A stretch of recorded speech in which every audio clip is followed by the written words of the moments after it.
during this summer course on the RISSHO ANKOKU RON, the title of which in English is On Securing the Peace of the Land Through the Propagation of True Buddhism. So we're going to do this lecture in two parts, from now until about 11 o'clock, and then another part from 11:30 to about 12:15. So we've got lots to take in that time.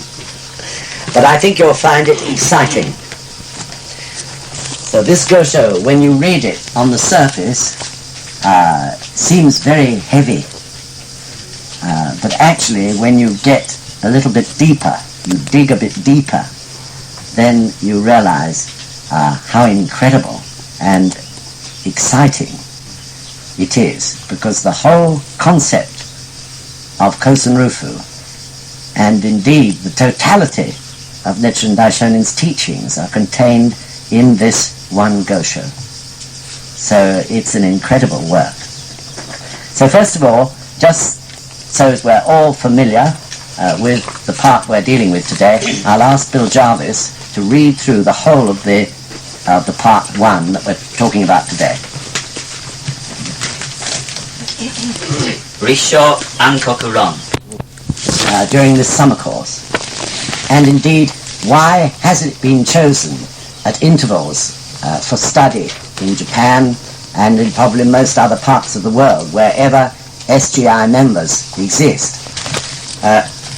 The reason is that, as Nichiren Daishonin, the successor to Nichiren Daishonin, said, the RISSHO ANKOKU RON is truly the will and testament of Nichiren Daishonin. He wrote it not just for the time that he lived in, but for eternity. And its importance is that it explains both the cause of and the solution to not only the problems that existed in Japan at that time, but the problems of the whole world today. In other words, there is a total relevance between 13th century Japan and the present day world as a whole. It gives the solution, in other words, to the problems that we face every day as, if you like, world citizens and read our newspapers. The problem of war and of violence, terrorism, which is increasing, as you know, vandalism, inflation, pollution, the destruction of the environment, everything is embraced, all these problems, in this one incredible gosho.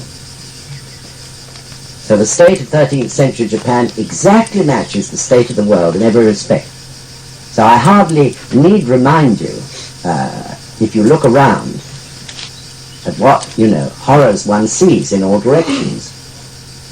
In the case of war, I believe at this present time there are something like 46 major and minor wars going on in this world at this very time. Obvious examples are Afghanistan and Iran, Iraq, Lebanon. Then also there are the more minor yet severe troubles based on terrorism, such as Northern Ireland.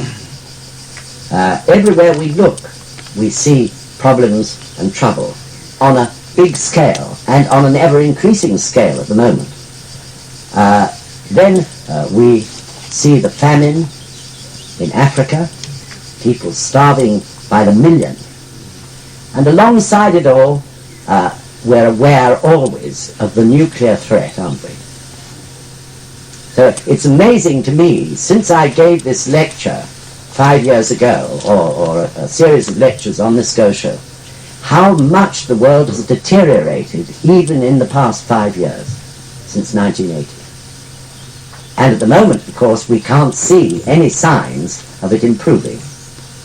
But that is, of course, the concern of this gosho, to make sure that it does improve. So one has to remember that so long, long ago, 3,000 years ago, when Shakyamuni Buddha taught the Lotus Sutra, he said, he predicted this fearful time, which he called Mappo. And at the same time as he described the world of conflict which would exist at that time, he also said that out of this conflict will arise the great pure law.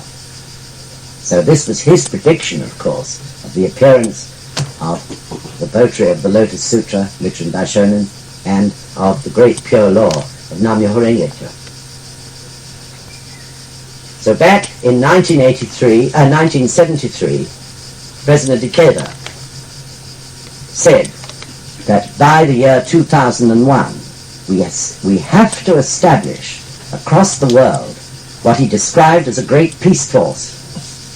A great peace force of people chanting Nam-myoho Renge-kyo and doing activities for Causton Rufu.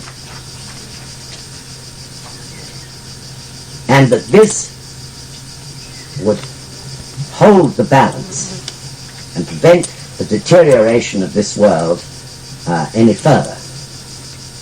So of course this is what we're all intimately involved in, isn't it? We have to create this peace force, and there must be no gaps across the world. So this is putting into action, of course, the whole message of the RISSHO ANKOKU RON, establishing peace, you could say establishing peace in the world through the propagation of true Buddhism. From 1986 to 1990 is the next 5-year period, starting next year.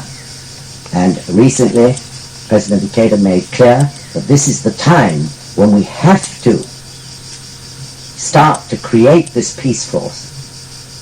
So these first 5-year period of the 5-year rhythms to the 21st century, the first 5-year period, 1980 to 1985 to this year, was, you remember, to create capable people, as many as possible. Why? So that they could take onto their shoulders the great task of building the peace force, starting from 1986 onwards to the 21st century. So we live in very exciting times. No matter where we live, what country we may be in, we're all involved in this incredible great effort through to the 21st century. So when Nichiren Daishonin wrote this gosho, which was in 1260, he was 38 years old. Still quite a young man. And as it happens, when President Ikeda first gave lectures on the RISSHO ANKOKU RON in 1966, he was also 38 years old. And he said at that time, when he gave those lectures, what a great honor and privilege it was for him to lecture on this particular gosho. And the more one understands this gosho, the more you realize what an honor and privilege it is to be able to study it, to have the good fortune to be with the Gonzen, to be or to discover that one is a bodhisattva of the earth, and that we have this great mission ahead of us. So when Mr. Toda was really determining to establish a great and powerful Soka Gakkai after World War II, he also lectured on the RISSHO ANKOKU RON. So you could say that the RISSHO ANKOKU RON was the driving force of the creation of those more than 750,000 members that Mr. Toda determined he would see practicing to the Gonzen before he died. So then again, in the 1960s, as I said, Sensei lectured on the RISSHO ANKOKU RON. And as you know, in that period there was a huge expansion again in Japan. And more importantly, from our point of view, Causton Rufu began overseas. So this was preceded by Sensei's lectures on the RISSHO ANKOKU RON. Now, here we are in Europe, studying the RISSHO ANKOKU RON. So without a doubt, as I said in front of the Gohonzon this morning, even without realizing it, you will find that the RISSHO ANKOKU RON is at the heart of everything you do from now on. And inevitably, without realizing it too, it will be creating this new great wave all across Europe in order to expand and build this peace force that is so vital by the beginning of the 21st century. Then, of course, we are gradually all starting to put the evils of the world right, aren't we? We're beginning to take the steps then to positively eradicate them. So in the case of Sensei's lecture, and indeed Mr. Toda's lecture, both were based on the commentaries on the RISSHO ANKOKU RON made by the 26th, that famous 26th high priest, Nichiren Daishonin. So naturally, today we can use Sensei's lectures on the RISSHO ANKOKU RON as the foundation for our own lectures. We can study and learn together and pass our understanding on to others. And of course, really find ourselves living the message of the RISSHO ANKOKU RON in all our actions. We often hear that Nichiren Daishonin's entire life and teachings begins and ends with the RISSHO ANKOKU RON. This is because, as I said earlier, it contains the entirety of his teaching. So it's the prime point of everything that he taught in a practical sense, in a sense of action. Therefore, everything that he taught comes, if you could say, comes from the RISSHO ANKOKU RON and comes back to the RISSHO ANKOKU RON. And the aim of this gosho is nothing else but establishing the peace of the world and overcoming the sufferings of all human beings. So you can imagine the spirit of mercy and compassion and courage, real courage, with which he wrote this lecture. So now let's just have a little look at Japan at that time. As you know, there was a great period in Japan called the Heian Period. This began around 8 or 900 AD, and by the 12th century it was coming to an end. During that period, over several hundred years, the whole social life of Japan and even the government of it was based on the Lotus Sutra.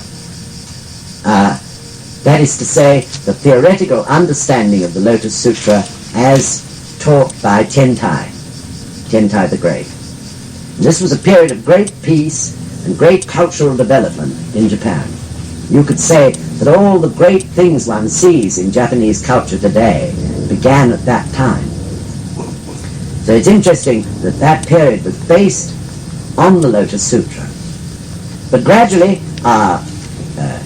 things declined, and things in Buddhism particularly became distorted. Many new influences came from China to Japan under the name of Buddhism, yet many of them were in fact distortions of the true teachings of Shakyamuni Buddha. And this polluted, if you like, the world of Buddhism in Japan. And interestingly enough, at the same time as this pollution occurred in the religious life of Japan, so there was a gradual acceleration of natural disasters. Beginning in the 12th century and moving through to the 13th century when Nichiren Daishonin was born. When I say natural disasters, I know you've all read about them.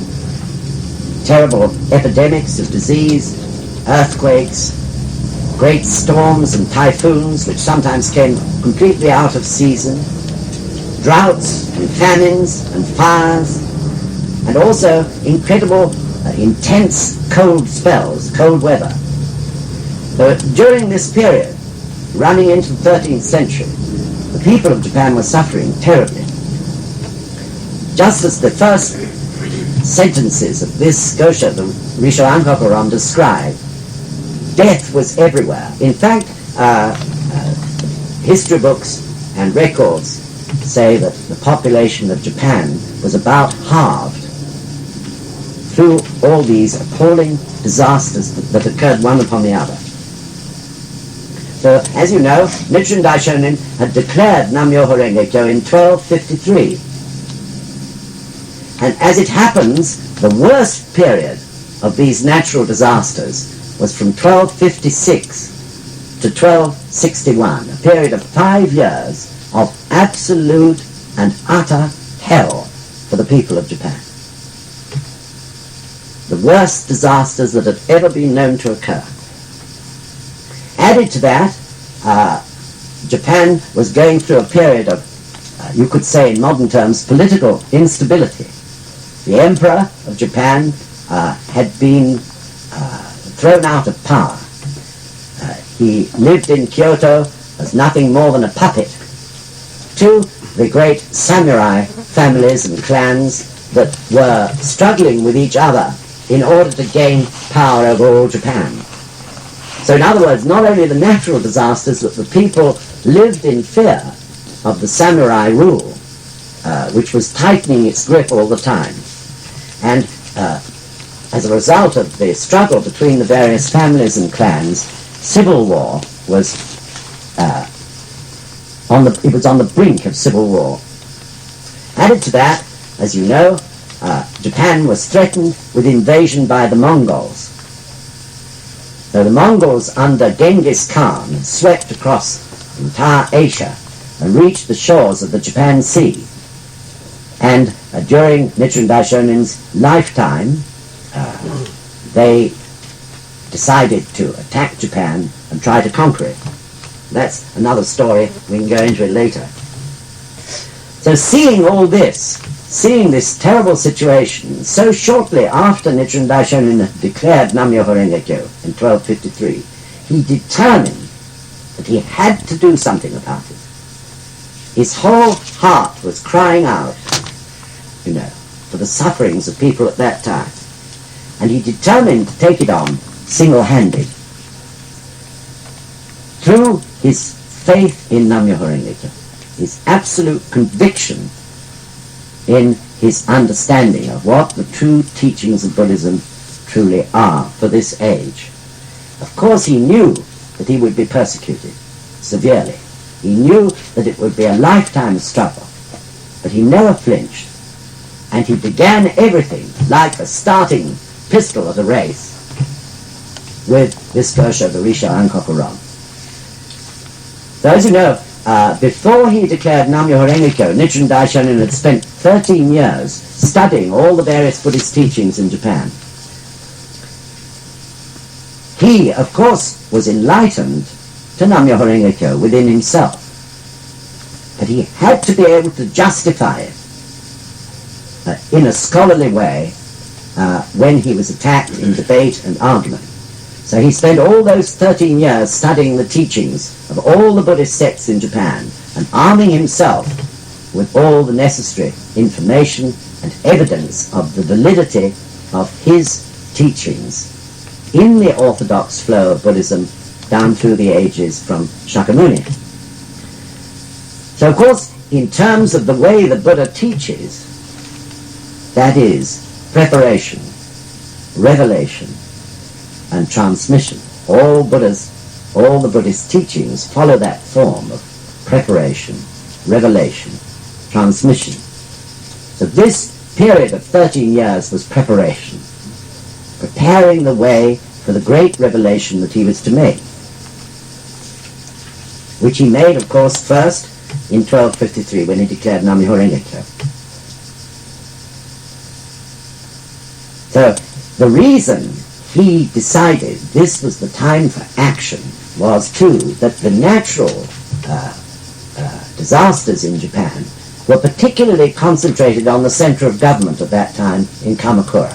In other words, in Kamakura was the center of earthquakes, storms, fires, droughts, and epidemics more than anywhere else in Japan.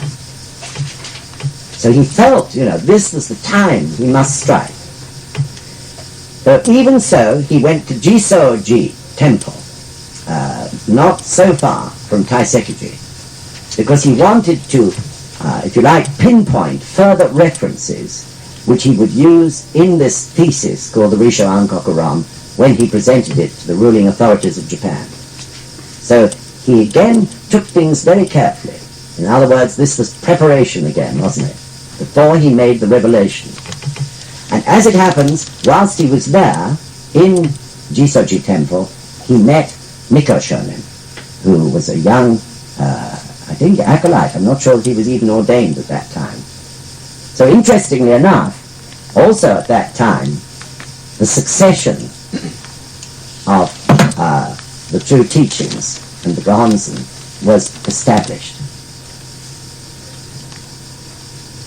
So we can learn a lot from this steady, calm, careful, strong approach, can't we? Even though the situation was so desperate, but still he was very, very careful to be sure that he'd done everything in the way of preparation before he actually went into attack.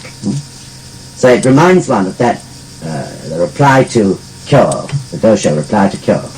The lion, king of beasts, is said to advance 3 steps, then gather himself to spring, unleashing the same power whether he traps a tiny ant or attacks a fierce animal. So as leaders, this is a very, very important point to remember.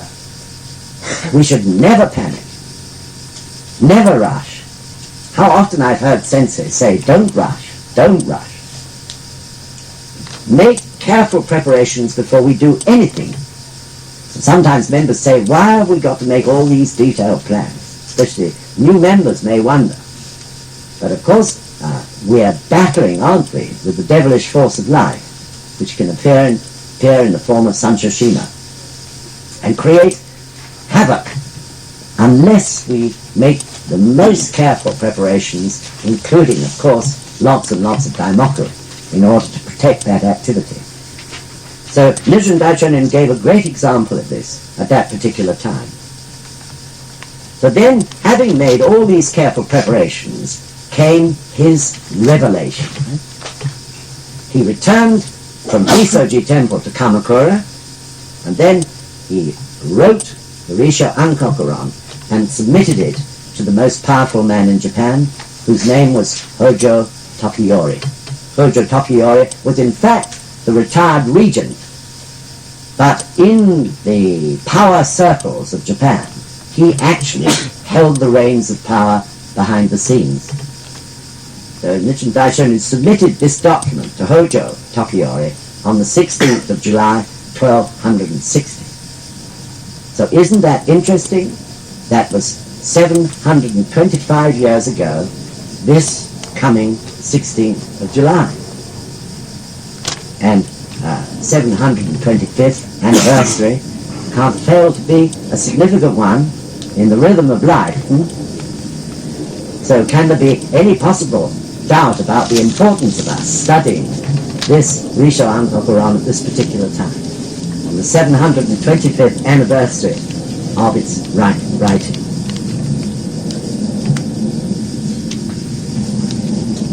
So as you know, combined with the RISSHO ANKOKU RON, Nichiren Daishonin was predicting that unless the government or the ruling authorities of Japan changed their ways and stopped following false teachings and came back to the truth of Buddhism, which he taught, inevitably Japan would suffer invasion from a foreign power. And of course, that was the Mongols at that time. So this was what Nichiren Daishonin said in the RISSHO ANKOKU RON, accompanying his teachings. You must change, you must listen to reason. Otherwise, Japan, risks being destroyed as a free nation. Even so, Hojo Tokiyori did not listen. Nobody listened. And indeed, the next year, Nichiren Daishonin was exiled for the first time to Izu That was in 1261. But 7 years later, in 1268, the first Mongol delegation came to Japan and demanded the subjection of the Japanese people to the Mongols. Exactly 7 years later. 14 years after the RISSHO ANKOKU RON was written, that is to say in 1274, the Mongols carried out their first attack on the island of Kyushu. Now, as you may know, Nichiren Daishonin prayed that the people should not suffer any more than they are already suffering. And amazingly, a typhoon arose and destroyed the Mongol fleet, and the attack failed. And 21 years after the publication of the RISSHO ANKOKU RON, 7 by 7 by 7, the Mongols made their second attempt to destroy and overcome and conquer Japan. And again, as you know, it failed due to the protection, you could say, of the Buddhist gods. That is to say, Nichiren Daishonin's prayers, the prayers of other believers at that time, saved Japan, as Nichiren Daishonin explained. At the time he was in a dilemma. In one of the goshos he says, if I save Japan, no one is going to realize that they're following the wrong teachings. But on the other hand, I don't wish to see Japan destroyed and the people suffer more than they're already suffering. So it's very interesting in this respect that this year, in a New Year lecture, the 67th High Priest of Nichiren Shoshu, Nichiren Shonin, said that he was convinced that because Japan would not listen to Nichiren Daishonin, not only during his lifetime, but also in the 700 years or nearly 700 years that followed, ultimately Japan suffered the ultimate and worst possible effect of foreign invasion when the atom bombs were dropped on Nagasaki and Hiroshima, and almost every single city in all Japan was totally destroyed by bombing. So this, the High Priest said, was the outcome of the intransigence of the Japanese people. They were the darkest times, weren't they? And also at that time, of course, it's interesting for us to reflect that Mr. Makiguchi and Mr. Koda were in prison, and the true teaching of Nam-myoho Renge-kyo nearly fell into total darkness again. It was kept living by a very, very thin thread of courage on the part of Mr. Koda, Mr. Makiguchi in prison, and also amongst some of the priests at the head temple.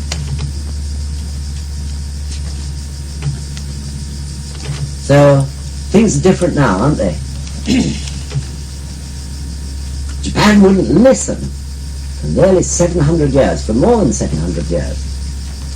But amazingly enough, from 1945 onwards, in the midst of the rubble and destruction of World War II in Japan, the Japanese people got, for the first time, the freedom of religion in their constitution. And the Japanese people began to listen, though their rulers had prevented them from doing so for 700 years. But also, not only the Japanese people, but in the early 1960s, Causton began to spread overseas, and people began to listen in an unimaginable, a previously unimaginable number of countries overseas. So that today, more than 100 countries, I believe it's around 115 countries, there are people who have listened to the message of the RISSHO ANKOKU RON, the teachings of Nichiren Daishonin, and who are beginning to practice. So things are at last different. And of course, the fact that the people are listening in these days is important, because whereas in medieval Japan, the sovereign or the ruler was absolute in his power, today in many countries of the world, though not yet all, it's the people themselves who are sovereign, isn't it? Officially anyway, even though often they don't use their sovereignty very effectively. But certainly in Europe, most of the countries of Europe, the people are sovereign according to the constitution of those lands. So that the people are able to listen and to begin to put this practice into action in their own lives, activating their wisdom and their compassion and their courage, in the end is bound to mean that democracy will at last be used in a proper and correct and active way. So Nichiren Daishonin, in addressing this gosho, the Hojo Tokiori, you can understand now, was actually addressing it to the people of the world, and especially to all those whose lives were in ignorance and darkness and delusion. He wanted to open the eyes of people and of leaders everywhere. So truly this gosho therefore expounds, doesn't it, basis for shakabuku. It explains the whole mission of the bodhisattvas of the earth. And I think one could say that it's in writing it, he made a monumental cause, didn't he? Which is having gradually a monumental effect. Of course, there was opposition and persecution. In the letter to the brothers, Nichiren Daishonin, as you know, said, if you propagate it, devils will arise without fail. Were it not for these, there would be no way of knowing that this is the true teaching. Inevitably, it's such a powerful document, whether in the case of Nichiren Daishonin or in those who are basing their lives on it, inevitably there is strong negative resistance. But this is the whole battle of Kosen Rufu, isn't it? So truly, the RISSHO ANKOKU RON is the culmination of the revelation of Nichiren Daishonin. So why do I say it's the culmination of Nichiren Daishonin's revelation?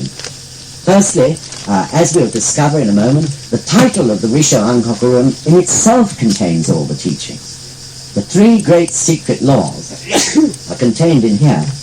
We'll go into that in detail in a moment. Secondly, it is the proof of the Nichiren Daishonin's enlightenment. That is to say, he is fulfilling in writing the RISSHO ANKOKU RON the predictions of Shakyamuni Buddha, so far as the age of Mappo is concerned, and the position of the votary of the Lotus Sutra. And he is also proving his enlightenment in predicting the Mongol invasion which actually came about. Thirdly, it's the prime teaching forever.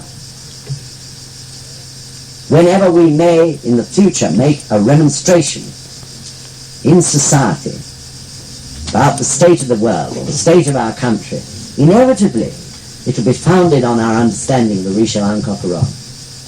Now it has been the basis of all such remonstrations in the past 700 years, and it will be the basis for remonstrations in the future.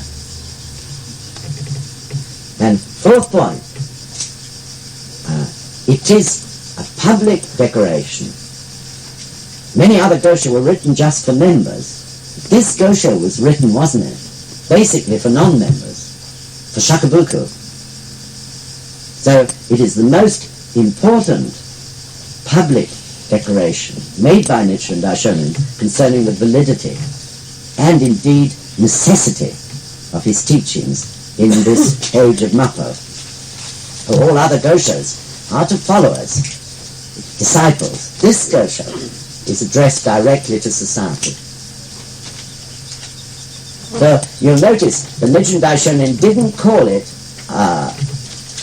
sho in Japanese terms. Many other goshos, shoho jiso sho, kaimoku sho, kanjin no honzon sho, right? So he didn't use that. He called it ron.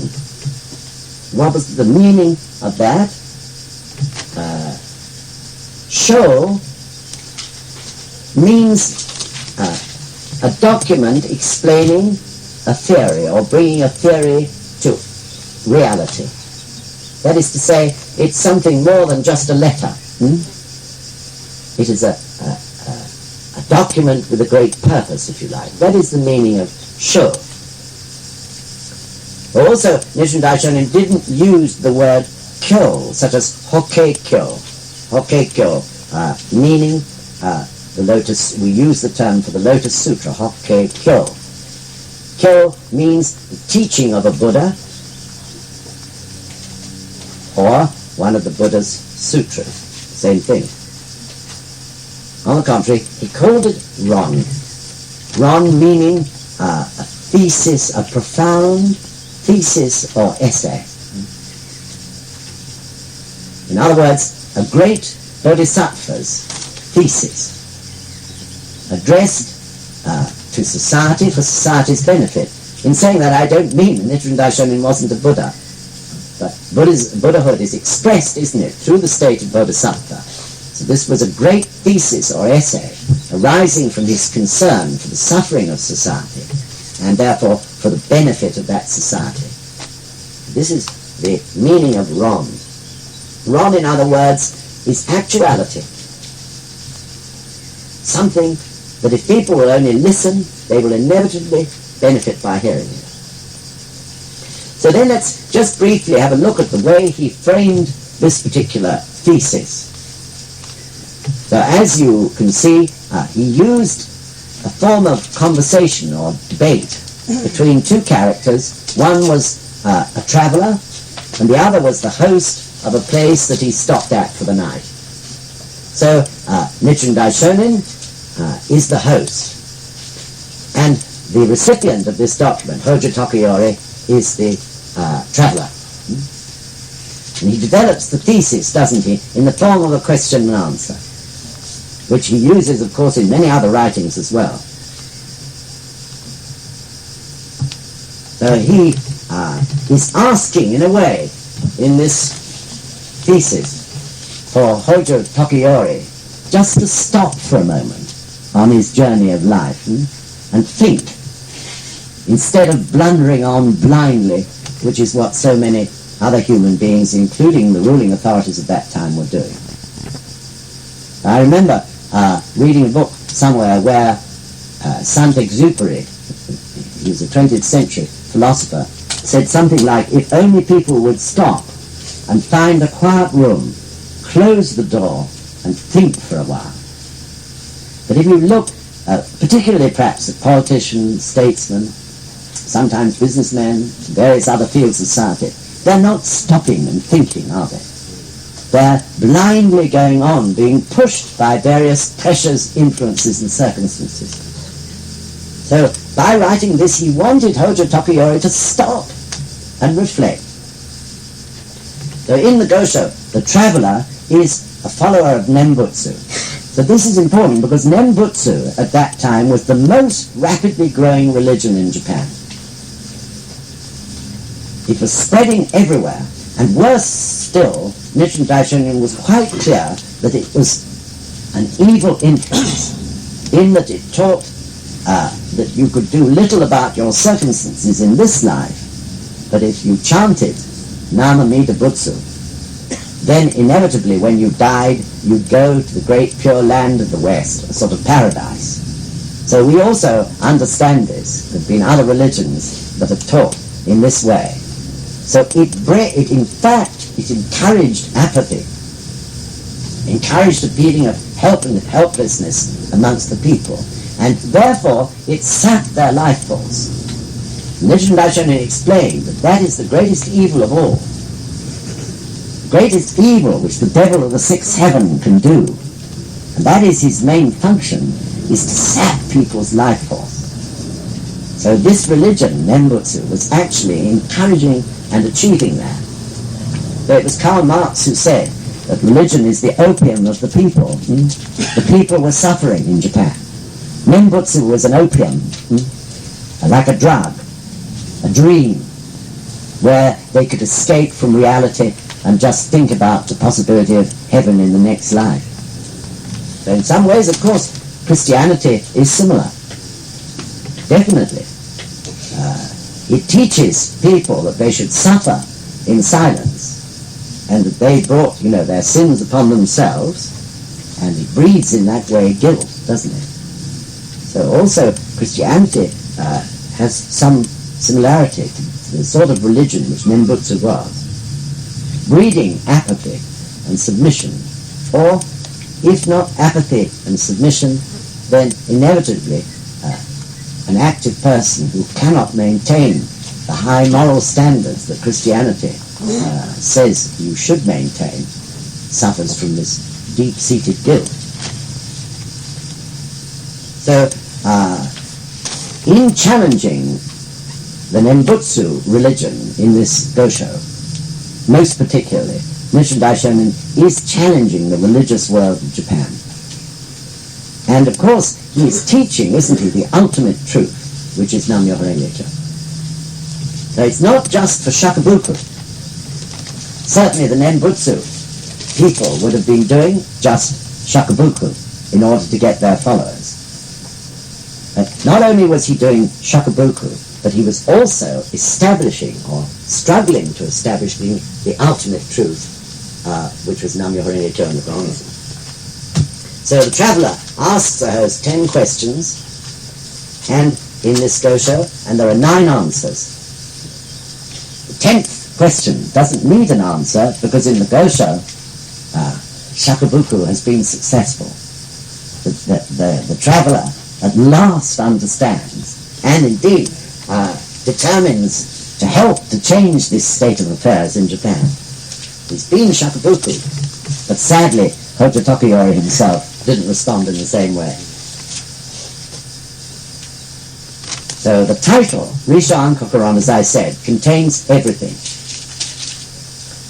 It contains the 3 great secret laws, it contains faith, practice and study, and it contains the human revolution in Causton. This is the incredible thing. So, as you know, the title in a Buddhist teaching should contain everything. The title of the Lotus Sutra is Myoho Renge-kyo.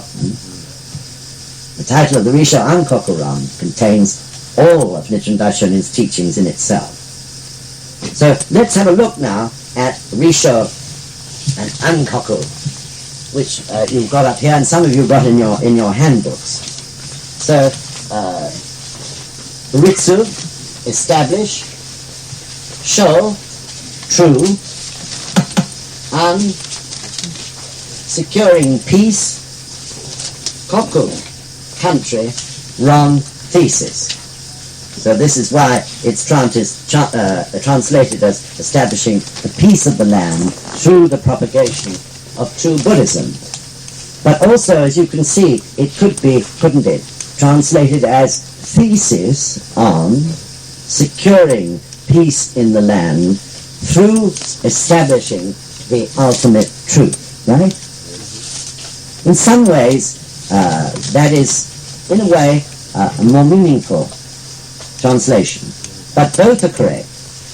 Thesis on securing peace in the land through establishing the ultimate truth. So, of course, in using that title in itself, Nichiren Daishonin is saying the ultimate truth hasn't been established yet, isn't he? He's immediately, even there, attacking all existing sects and religions, and saying that the ultimate truth is to be established. So in this sense, that RISSHO contains what's known as the doctrine of the 5 comparisons. I think you all probably know of it. You know that Buddhist teachings in general are more profound than non-Buddhist teachings. That's the first one. Secondly, that Mahayana Buddhism is more profound than Hinayana Buddhism. And thirdly, that the Lotus Sutra, the true teaching, is more